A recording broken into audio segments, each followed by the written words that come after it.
Hello and welcome to a special episode of To The Point. On Sunday, when the Congress party announced new General Secretaries for Uttar Pradesh, Haryana and Punjab, many people thought a significant restructuring of the organisation was now underway. But late last night, when Kamal Nath resigned as General Secretary of Punjab, serious questions were asked about Sonia and Rahul Gandhi's judgement. Had they made a critical mistake? Were they out of touch with ground realities in Punjab? Beyond that, questions were also asked about Kamal Nath. Was he resigning because there were questions about his alleged involvement in 1984 that he couldn't answer? Was he worried about embarrassment, possibly exposure? Today, in an exclusive interview and his first since his resignation, Kamal Nath has agreed to answer questions about all these issues. Mr. Nath, I want to talk to you about the reorganization that's happening in the Congress party. I want to talk about your new responsibilities as General Secretary of Haryana, as well as about your views about the election that's going to happen in Punjab. But I have to begin with the news that dominates the headlines today, your resignation as General Secretary of Punjab. Now, in your letter to Sonia Gandhi last night, you said you had taken this step because you do not want allegations about your alleged involvement in 1984 to become the real issues facing Punjab. You said, and I'm quoting, "This canard is nothing but a cheap political ploy."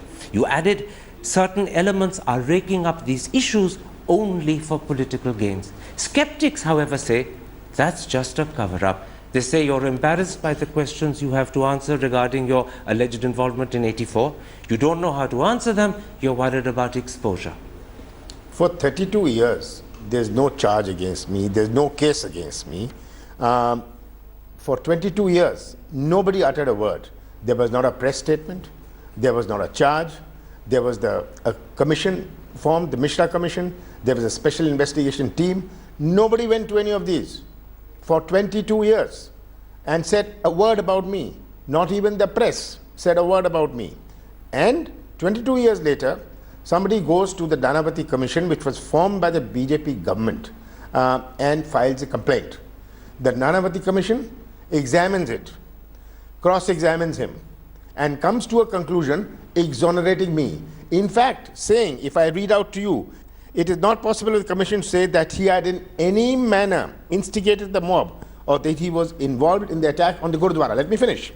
Now, suddenly, 32 years later, all those making charges bring this up. After the Nanavati Commission was tabled in Parliament, there was a debate on an adjournment motion. The Akali Dal leaders, including Mr. Sukhbir Singh Badal, spoke on it. Other Akali Dal leaders spoke on it. Every single party spoke on it. Nobody mentioned my name. All right, I heard what you said. Let me ask you politely but bluntly, do you think you can answer all the questions about your alleged conduct in 1984 that are in the public domain? What are the questions? I'll come to them, but can you answer them? Of course I can. And you believe that when you answer them, you will remain unscathed and unembarrassed? The Nanavati Commission went into it. It is on that basis they gave the report. You're asking me this now. The Nanavati Commission, set up by the BJP government, has already gone into this. So now, are you wanting to ask the question again? I have no problem. But so you're confident that you can face the questions and you can emerge unscathed? If there was an issue, do you not think that in 85, in 86, in 87, in 88, in 89, in 90, and right up till 2005, somebody would have raised a point? In which case, let me take you through the critical questions one by one. First of all, on the 1st of November 1984, what were you doing outside the Rukbapaj Gurdwara in Delhi at a time when there was curfew and at a time when Section 144 had been imposed? And remember, I'm told you were there not just for 10 minutes or half an hour, even an hour. I'm told you were there for 2 full hours. Why were you there? I was not there for 2 hours. I was there very simply. I was informed. I was told by the party that there's some big crowd assembled outside Gurudwara Rakabganj. I didn't even know where Gurudwara Rakabganj is. I went there, I saw a crowd. And the police told me that please talk to the crowd. Some of the crowd recognized me. So I said, what the hell are you doing there? Don't do this. The police told me that we are getting more forces. Please give us 15, 20 minutes. I was not there for more than 40 minutes. And that, I think, is available in police records. When I came, when I went. But the important thing is, nobody made a charge. After the 1st of November 1984, Nobody made a charge against me. You began by saying the party told me there was trouble in Rakabganj Gurdwara area. Were you then sent specifically by your party? Yes, I was told when I heard this, there was a discussion going on, and in this, it came, this is happening. And somebody said, why don't you go there? Why don't we go there? I didn't go there alone. I went there with 2 other party members. And the crowd, when they saw me... Who were the other 2 party members? There's somebody from Haryana and somebody from UP. According to one of the affidavits filed by Mukhtar Singh, Vasant Sathe was with you. No, Vasant Sathe was not there. Okay.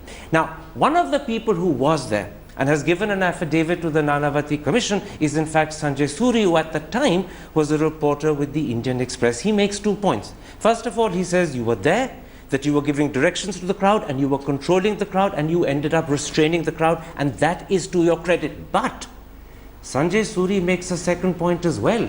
He says you made no effort whatsoever to get the police to do their duty. You made no effort to get the police to step in and check the crowd. The police were there in force, yet they stood idly by and you did nothing to make them do their duty. Well, the first thing is that Sanjay Suris has said that I restrained the crowd. Some people from the crowd recognize me, and the police had told me that we are waiting for reinforcements.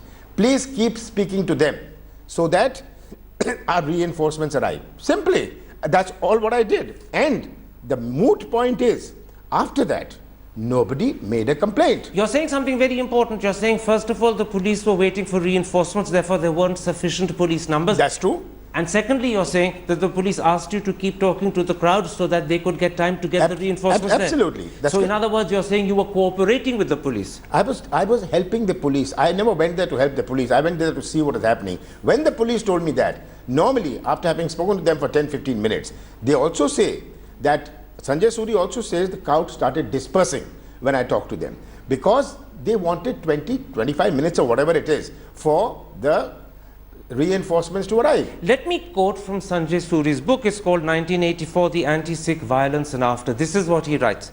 If he was there at the scene as only some responsible political leader, would it not be proper for him to do all he could to make sure the police dealt with the situation?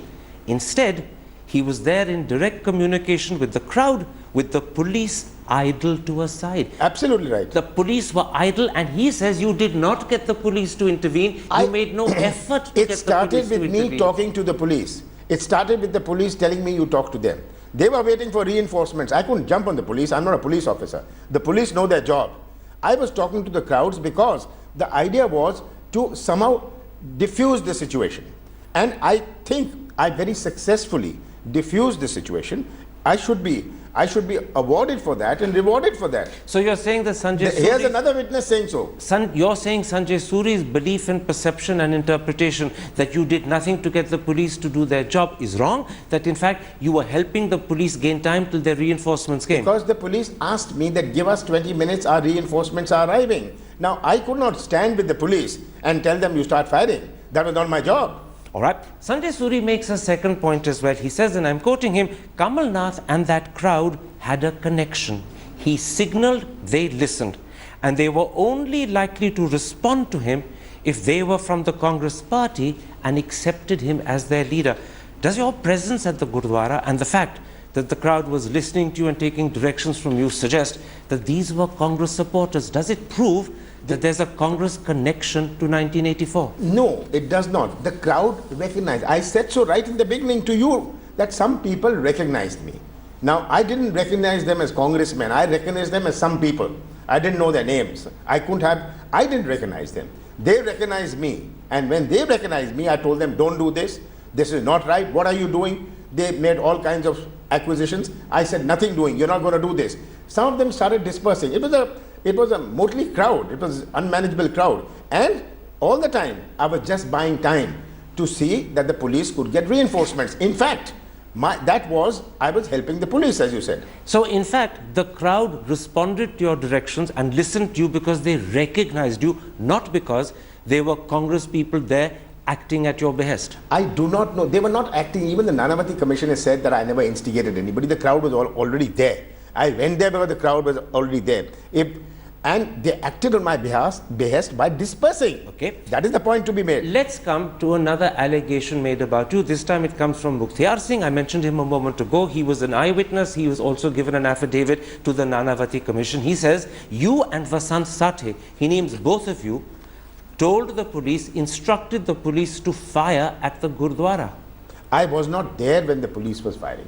I was not there when the reinforcements arrived. I saw the reinforcements come. I went away.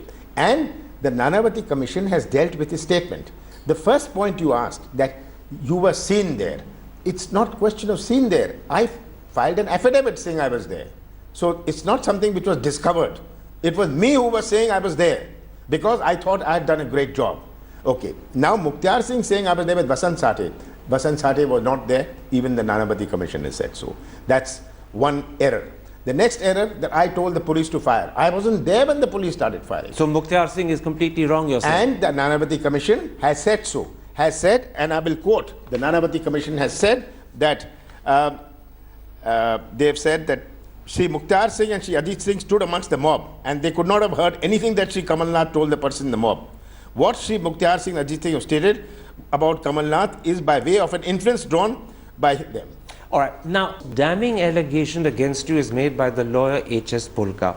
He says that the crowd outside the Gurdwara was an unlawful assembly, and this unlawful assembly was guilty of killing 2 Sikhs as well as attempting to burn down the Gurdwara. And then he adds, under sections 34 and 149 of the Indian Penal Code, anyone who is a member of an unlawful assembly is also guilty of any crime committed by that unlawful assembly. Mr. Phoolka is clearly saying that you have a case to face of prosecution. Where was Mr. Phoolka from 1984?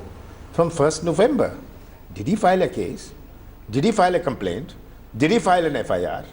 Did he do anything of this kind? Now he comes in the last 3 days and starts saying this for an event 32 years ago. Does that hold any credibility? In other words, if there is a case, as Mr. Phoolka is suggesting, for prosecution, he should have himself filed the case 20, 30 years ago. Absolutely. By mentioning it today... Or somebody else should have filed a case. You're saying by mentioning it today without acting earlier, he's himself making clear there is no case. Then he's also an accomplice for not filing a case. I want to come now to the exoneration that you've at least twice read out from the Nanavati Commission. I admit that prima facie on paper you have been exonerated, but the wording of that exoneration is curious. This is what it says: in absence of better evidence. I'm repeating those words. In absence of better evidence, it is not possible for the Commission to say that he had in any manner instigated the mob or that he was involved in the attack on the Gurdwara. Doesn't that sound as if they're giving you the benefit of the doubt rather than fully exonerating? I don't think so. I don't think so, because they cross-examine everybody. They also say that before. Please read 4 lines before that. Would you read it? I don't have that. Please read I have that. It says, therefore, it would not be proper to come to the conclusion that Shri Kamal Nath had in any manner instigated the mob. Before that, he says, Shri Suri has said that Shri Kamal Nath had tried to persuade the mob to disperse and the mob had retreated for some time. Therefore, it would not be proper to come to the conclusion that Shri Kamal Nath had in any manner instigated the mob. Here Absolutely, but that last sentence begins with the phrase, in absence of better evidence. You have to read it in continuity. So you're saying... You must read it in entirety. So you're saying this 4-word phrase, or this 5-word phrase is not an infirmity? That is... It's got to be read in continuity. Because then he goes on and talks about Mukhtar Singh and he says they were so far away. How could they have heard anything? So then that's in connection with that. But otherwise, he is unequivocal in saying, therefore, it would not be proper to come to the conclusion that Shri Kamal Nath had in any manner instigated the mob. So you believe you have been fully exonerated, and people who say this is only giving him the benefit of the doubt are being unfair and in fact are wrongly reading Nanavati. Now, if I am wrong, just after this, there was an adjournment motion in the Lok Sabha, in Parliament. In this adjournment motion lasted for 8 hours and 15 minutes. The Akali Dal leadership spoke on it. Sukhbir Badal spoke on it. Another BJP leader who initiated the discussions spoke on it. Every single political party, including Mr. L.K. Advani, I have a list of people who spoke on it. And who all spoke on it? I have the list. It's very interesting. None of them mentioned. Mr. L.K. Advani spoke on it. Mr. Sushil Kumar Modi spoke on it. Mr. Sukhdev Singh Dhinsa from the Akali Dal. He initiated the adjournment motion. After that, And you're saying that none of them mentioned me. And more importantly, you're saying none of them made the point that this is only giving benefit of the doubt. Nobody mentioned Kamal Nath. In other words, they all accepted that you had been fully exonerated. Did anybody make a charge? Okay. If they had not, if nobody made a charge for so long, how could they make a charge? And this report was on the Nanavati Commission. Let me put to you a conclusion that Manoj Mitta along with Phoolka in his book, and it's a well-known book, When a Tree Shook Delhi Come To. They write, Kamal Nath was clearly part of the problem, not the solution. Well, all evidence has been taken by the Nanavati Commission. They have said that he's part of the solution. Because of that, nobody made a charge, nobody made a statement against me.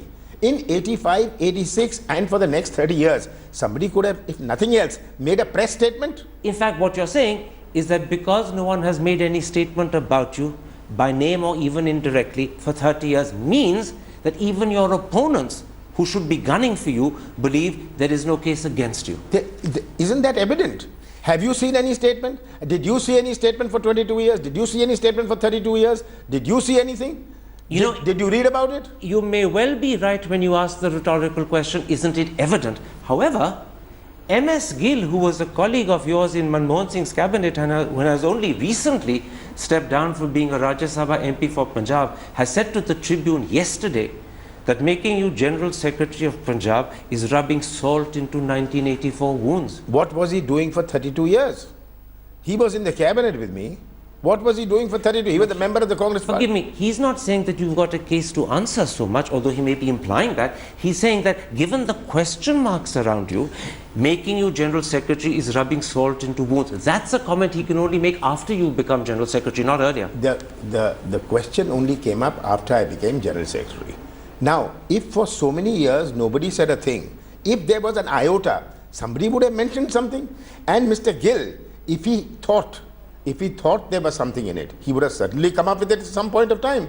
To come up with it yesterday demonstrates what? You tell me. It demonstrates that he is wanting to play politics himself.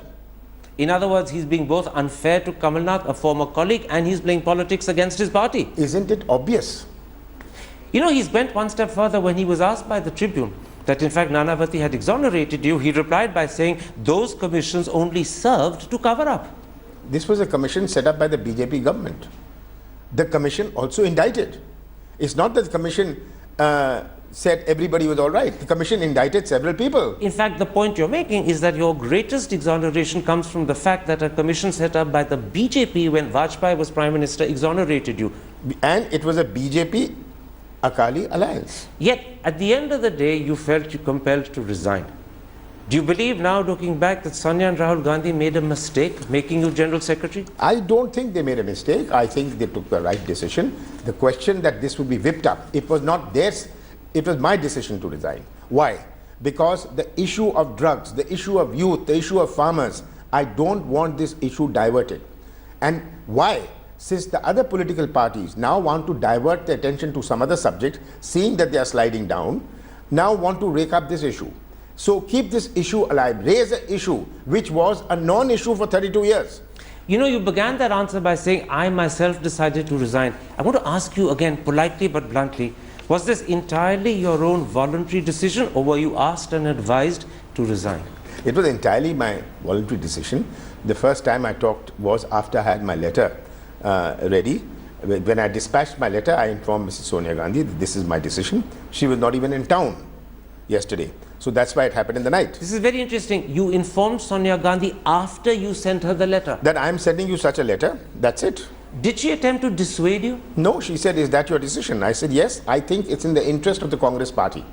And I do not want the issue diverted. The real core issues of Punjab today are the misgovernance, the plight of the youth, the plight of the farmers, that I understand. And drugs. But now, why should this issue be diverted? But when you informed her that you had sent her a letter which was already on its way, did she make any attempt to dissuade you? No, she said that, well, if that's your, I didn't say that, I didn't give her an option that I said I've sent this letter, and I feel that this is the right thing to do in the interest of the party. But did she not turn around and say, Kamal Nath, I have full confidence in you. I'm aware of the allegations against you. Despite that, I've appointed you. I want you to stay. No, she didn't tell me anything of the kind. She said, let me receive the letter. That's all. Do you suspect that perhaps she was hoping you would make this gesture, this sacrificial I gesture? don't know if she was, I can't read her mind. But then it was very important that for me, who's been in government, who's been a minister since 1991, I have been General Secretary of the party when the Delhi went to the polls, we won the municipal elections here. I've been a cabinet minister. Nobody's ever raised anything against me. She knows about this. So in your own eyes, what you did was the honorable thing, and in a sense, even if it's colorful language, you sacrificed yourself to protect your party from distraction and from harassment and for unfair questioning. Well, I have always done. I've risen up from the Youth Congress 4 decades ago. And I've always done what I've thought is in the interest of the party. I thought this was in the interest of the party. But this was the sacrifice you were making in the interest of the party. I don't look at it as a sacrifice. I look at it more as a duty. All right. Looking at it as a duty, then let me ask you one last question before I move to other subjects. The real case that is being made by Manoj Mitta, by Sanjay Suris, by Mr. Phoolka, is that there are questions that need to be answered, and therefore Kamal Nath should submit himself in the interest of the country, in the interest of his own reputation, to an inquiry. Would you agree to an inquiry into your behavior on the 1st of November 1984? Have I ever refuted an inquiry for 32 years? Now, you had the SIT, you had the Mishra Commission, you had the Nanavati Commission. Now, after 32 years, you say, please, I must stand up and say I submit myself to an inquiry. Of course, I have no problem in that. You've said a very important thing. You have no problem submitting yourself to yet one more inquiry. After 32 years, I have no problem. My last question. Some people may turn around and say it needs to be a CBI inquiry to be credible. Would you accept that? Any kind of inquiry, if for 32 years nothing came up. The fact of the matter is, there was not even a statement. And all those who are making charges today, in the last 4 days, my question to them is, where were you in the last 32 years? You've made a very important point, which I'm reiterating for the sake of the audience. You're prepared for any type of inquiry, including a CBI inquiry. And any kind of inquiry includes any inquiry. Kamal Nath, let's take a break at that point. I finished talking to you about Punjab and the allegations and questions that you face as a result of your so-called involvement in 1984. I want to come back and talk to you about the Congress Party's reorganization, your responsibilities as the new General Secretary of Haryana, as well as your views and thinking about Punjab. We'll be back in a moment's time. There's a lot more in this interview. See you after the break.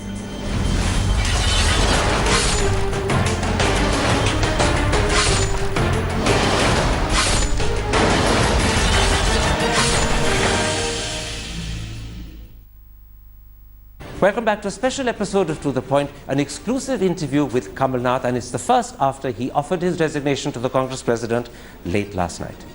Let's now move on. Let's come to the reorganization that's underway.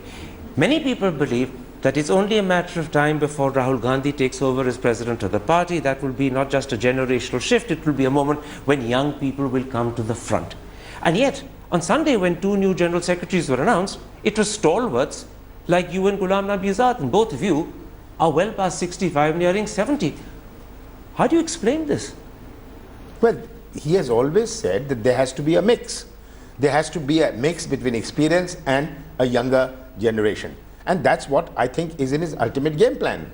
But will that generation shift that had been heralded and predicted and talked about, and many people are saying it was the moment of rejuvenation, will it ever start to happen? Because when you bring back stalwarts like yourself and Ghulam Nabi Azad, people feel this is a return to the past. No, it's not a return to the past, it's a return to the good past. Number one. Number two, this is only a start. There is so much more to be done, which will happen in the next 1 or 2 months. But share with me, what is this so much more? Because at the moment, when people are expecting a generational shift, many are disappointed, some are disillusioned that 2 old stalwarts have been brought back. Now, what is this so much more? Because that would give hope and encouragement to the party. Obviously, the party is to be restructured. This only what's happened is 25% or 20%. 80% is still to happen. What is that? What is that? The Congress Working Committee, other General Secretaries, other bodies of the Congress Party, all this has to take place. So you're saying to me the Congress Working Committee will be created afresh with new people? I believe so. I do not know. But I believe so, and I'm certain. I'm certain after all the discussions and after all what the thought process has gone into in the last 1 year, both Mrs. Sonia Gandhi and Rahul Gandhi will be taking a step in that direction. You've also said that new general secretaries will be created. It won't stop at just you and Ghulam Nabi Azad. Well, that's what I believe. And I think that that is what the ultimate attention is after all the discussions which have been held. But let's see. So in the next 1 or 2 months, I think should see the unfolding of many more steps which the Congress has to take. And will this culminate with Rahul Gandhi taking over as party president? Well, I hope so. I do not know, but I hope so. But that's the only thing you seem to be uncertain about. You were quite confident about CWC and general secretaries, but about that final step of Rahul Gandhi taking over. I said so. I believe so. I believe so, and I believe so, and I hope so that Mr. Rahul Gandhi will take over the presidency of the party. Is there any idea when that will happen? I think it should happen soon, in the next 1 or 2, 3 months. In the next 1 or 2, 3 months? Yes. So you're clearly saying it will happen before 2017? I hope so. Mr. Rahul Gandhi has got to make up his own mind. I am not sitting in his mind. I can only draw an inference. When you say Mr. Rahul Gandhi has to make up his own mind, are you suggesting he's in two minds? No, about the timing of it. He is the vice president already. So he's about the timing of it. He'll decide when he wants to do it. So he's clear he wants to become president. He's not sure when he wants to become president. I believe so. But you're hoping it will happen in the next 2-3 months? Yes, I am. And you're pretty sure it will happen before 2017? I'm saying I'm wanting it to happen in the next 2-3 months. Now, in an interview that he gave yesterday, Amarinder Singh, who is your party president in Punjab, has said that the Congress needs to decentralize. It needs to hand more power to what he calls regional satraps. Do you agree with that? Well, politics has gone through an enormous change, and the Congress party has to also change. They certainly, now with this new age of the social media, the new age of IT, so much of electronic media, the functioning of a party in a state has to be very different. Communications are very different. Previously it was very different. Now everybody is carrying a cell phone. So you have to restructure. I'm not saying necessarily strengthen. In any case they were strengthened. It was not a question they were not strengthened before. But we have to take a look at how this interface between the center and the states will happen. But you're suggesting that when you take a look at that interface, the states and state leaders, and in particular PCC presidents, need to be strengthened and given more autonomy, more of a free hand. Yes, they are given a reasonable free hand. But more. But this, certainly they can be given more. It depends state to state. You can't generalize. It depends on different kinds of states. There's no one size fits all. I understand what you're saying, but the flip side is that you're also therefore talking of a change in the role and power of the Gandhi family at the top of the Congress. No, I don't think that changes. Today, I don't think that changes at all. But how can you make state leaders and PCC presidents more powerful, more autonomous, and give them a greater role and say, and yet leave the Gandhis as the ultimate arbiters? Surely the two can't happen together. I don't think a party functions that way. The state should conduct its own program, should devise their own program, district-wise, block-wise. That cannot be dictated from the center. That cannot be dictated by the Congress president. That has got to be evolved by the state itself. So that doesn't change any power equation. What about allowing state committees to choose their own presidents rather than have the presidents appointed by the High Command in Delhi? Would that be a step you'd accept, or is that one step too far? Well, I don't think that will happen, because in the end, all the resolutions are passed leaving it to the Congress president. Every time our constitution provides that they will elect it. What happens? It's not that Mrs. Gandhi says don't have an election. Mrs. Gandhi says go ahead and have an election. They have an election and they pass a one-line resolution that we leave it to Mrs. Gandhi. Except for the fact that things were very different before Indira Gandhi came to power. All that you're talking about began with Indira Gandhi in the mid-60s. But if you go back to the days of Jawaharlal Nehru, he was an extremely powerful prime minister at the center, but you had autonomous and powerful chief ministers in the states who were by no means subservient, and they certainly were not people who were appointed by Delhi. They were elected by their own committees. Is it possible, or even if it's not possible, is it at least desirable to try and go back to the system that existed under Nehru? Well, you cannot go back to a system which is 60 years old.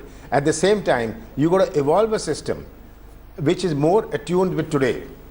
So you can't just go and ape a system, copy a system which was 60 years ago. I think many a time this is happening.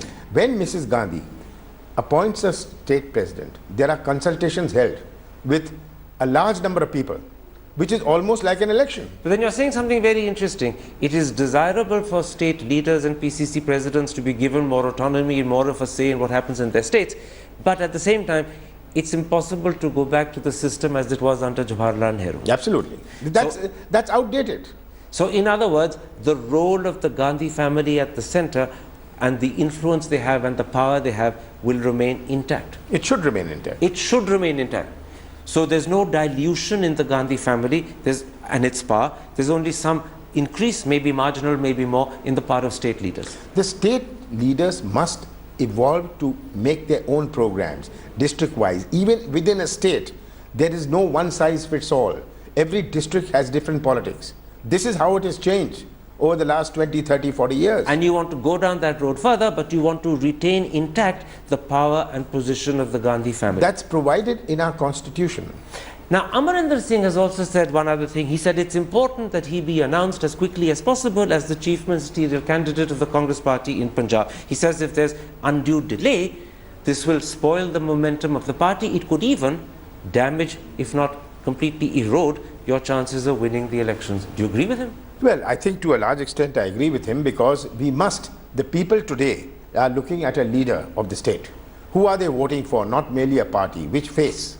So, and I think that's the intention of the Congress party. When I was General Secretary in 2001 of Assam, I announced Tarun Gogoi as the Chief Ministerial candidate. You're saying the same should happen in Punjab and as quickly as possible. Well, I'm saying wherever, again, you cannot generalize for the states.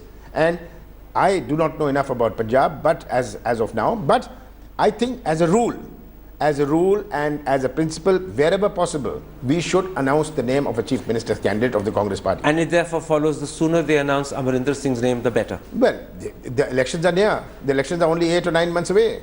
One last question about Punjab. Yesterday, or rather day before, Amarinder Singh at a press conference that he convened spoke in strong support of you. He said you had nothing to account for or to be blamed for in 1984. Literally 24 hours later you went and resigned, and with alacrity, I'm using that word, Mrs. Gandhi accepted your resignation. She didn't even ask you to stay on or reconsider. Will Amarinder Singh be upset that the General Secretary he'd supported so publicly has resigned, and that Mrs. Gandhi has accepted it so quickly and easily? I spoke to him. I spoke to him before I sent the letter. What did he say to you? He said, well, if that is your decision in the interest of the party, well, that's your decision. But I don't think it's necessary. I don't think you should do it. But if you... I said, no, that's not open for discussion. I am doing it. There's something very interesting. He said to you, I don't think you should do it. He said to you, I don't think it's necessary. Mrs. Gandhi didn't say any of that. She just accepted it. I told her I've talked to Amarinder Singh. And I think this is the right thing for me to do. One other thing, and I'm going back to Rahul Gandhi, there's speculation in the papers that he's considering creating an advisory board comprising elders and other people. Now, what's in the newspapers, let's not get into it. I'm not going to comment on what's just media. This is just media talk. I do not know. It's not been discussed with me. You've never heard of this? I've never heard of it. I've never even seen it in the media. Finally, I want to come to your responsibility as General Secretary of Haryana. But let me begin by saying at the moment, you only have Haryana. Earlier you had Haryana and Punjab. You've lost Punjab, you gave it up. Will you get more responsibilities? I do not know. I'm not looking for more. I was not looking to be General Secretary at all. Would you like more? I want to be busy in my own state. I have my own state, and I want to have all the time I can have for my own state. But is Haryana sufficient to keep you busy full time? I hope not. I hope that it does not keep me busy, because I want to, as I said, devote time to my own state. Okay. Recently, at the Lok Sabha election, R.K. Anand, who was supported by the Congress party, lost. Why did he lose? Was it because 12 or 13 Congress MLAs sabotaged his attempts, or did they genuinely, by accident, vote with the wrong pen? Not by accident. It was a conspiracy. That the first MLA, the sequence of MLAs is there, and one MLA from the BJP changes the pen, because you are supposed to do it with a particular pen, with a particular ink. He changes the pen. After that, 12 Congress MLAs go, and they do it with that pen. Then the 14th one who goes, again, changes the pen. So the next 3 Congress MLAs votes are valid. You're saying two very important things. First of all, you're saying this is a deliberate conspiracy done by a BJP MLA who deliberately and consciously changed the pen, hoping that the Congress voters who followed would use the wrong pen. Even today, the Election Commission is conducting an inquiry in Chandigarh. There is an inquiry, and I think the truth will come out. But let us not try to be forensic. Let us not try and be forensic. The inquiry is being conducted, the facts are coming out, and the facts will emerge. I'm not being forensic, but the first thing you're saying, and I'm just underlining it for the audience, is this was a conspiracy done by BJP MP who deliberately changed the pen in the hope that the Congress MLAs who followed would use the wrong pen. It's a conspiracy, of course, by the BJP. But the second thing that follows is that the 10 or 12 or 13 Congress MLAs who followed and used the wrong pen didn't realize they were using the wrong pen. You cannot. I mean, I've never voted in a Rajya Sabha election, but if you know what kind of pen it is there, you put a pen, you've never seen the pen, you go there, there's a pen lying there, you tick it. So you draw the line. So the circumstances are such that it's very easy to fool people into using Absolutely. the wrong pen. It's been a novel way. This is not a case of willful ignorance on the part of Congress I don't MLAs. think it's a question of willful ignorance, because these MLAs are not voting on a daily basis. I'll tell you why I asked that question, because prior to the voting, it was well known that Mr. Huda, the former Chief Minister, as well as his supporters, and that's the 12 or 13 MLAs who voted wrongly, actually were opposed to the Congress party supporting R.K. Anand. Mrs. Gandhi insisted that the Congress support them, and perhaps they were reluctant to do so. I don't think that's true, because there's so many of the supporters whose vote is valid. There are so many who are not his supporters whose votes are invalid. And that I've seen through. I've had a meeting with the President of the Congress in Haryana. I've had a meeting with Mr. Huda. I've had a meeting with several others. And it doesn't look, the mix does not look that it is one group's. You know, when you say that this was a conspiracy and when you say it was engineered by a BJP MLA, it follows that you don't think the 12 or 13 Congress MLAs are to blame.